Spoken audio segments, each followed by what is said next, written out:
జూబ్లీహిల్స్ బైపోల్లో 58 మంది అభ్యర్థులు నిలిచారు. 23 మంది నామినేషన్లు ఉపసంహరించుకున్నారు. మొత్తం 211 మంది అభ్యర్థులు నామినేషన్లు వేయగా పరిశీలన తర్వాత జాబితాలో 81 మంది నిలిచారు. వారిలో ప్రధాన పార్టీలతో పాటు మిగతా పార్టీలకు చెందిన వారు స్వతంత్ర అభ్యర్థులు ఉన్నారు. జాతీయ, రాష్ట్ర పార్టీల అభ్యర్థులు 3, మిగతా రిజిస్టర్ పార్టీల అభ్యర్థులు 27 మంది, ఇండిపెండెంట్ క్యాండిడేట్లు 51 మంది ఉన్నారు. 81 మందిలో 23 మంది నామినేషన్లు విత్డ్రా చేసుకోవడంతో 58 మంది బరిలో నిలిచారు. పోటీలో నిలిచిన అభ్యర్థుల సమక్షంలో గుర్తులు కేటాయించనున్నారు ఎన్నికల అధికారులు. ఇదే అంశంపై అప్డేట్స్ మా ప్రతినిధి సాయి కిరణ్ అడిగి తెలుసుకుందాం. సాయి కిరణ్, చెప్పండి, ఎన్నికల గుర్తులు కేటాయించే ప్రక్రియ ఎంతవరకు వచ్చింది?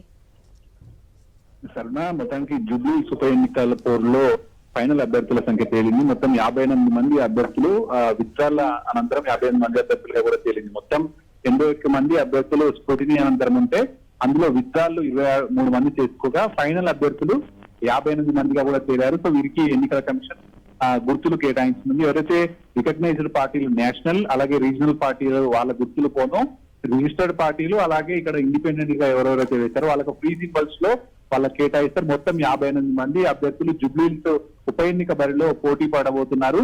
సో వీరికి సంబంధించి ఈవీఎంలను కూడా ఏర్పాటు చేశారు. మొత్తం 58 మంది అభ్యర్థులు కాబట్టి దాదాపు 4 బ్యాలెట్ యూనిట్లను కూడా ఏర్పాటు చేయకుండా దానికి సంబంధించి అన్ని ఏర్పాట్లు ర్యాండమైజేషన్ కూడా చేశారు. అంటే మొదటి నుంచి కూడా జూబ్లీహిల్స్ ఉప ఎన్నికలో భారీగా అభ్యర్థులు ఉంటారు అనుకున్నారు. దాదాపు 211 మంది నామినేషన్లు కూడా వేశారు. మరి వాళ్ళందరూ కూడా స్క్రూటినీ విత్డ్రాల్స్ మొత్తం కూడా ముగిసిన తర్వాత 58 సంఖ్యగా కూడా తెలిసింది. ఇది కూడా ఒక పెద్ద నంబర్ గానే చెప్పొచ్చు జూబ్లీహిల్స్ ఉప ఎన్నికలో.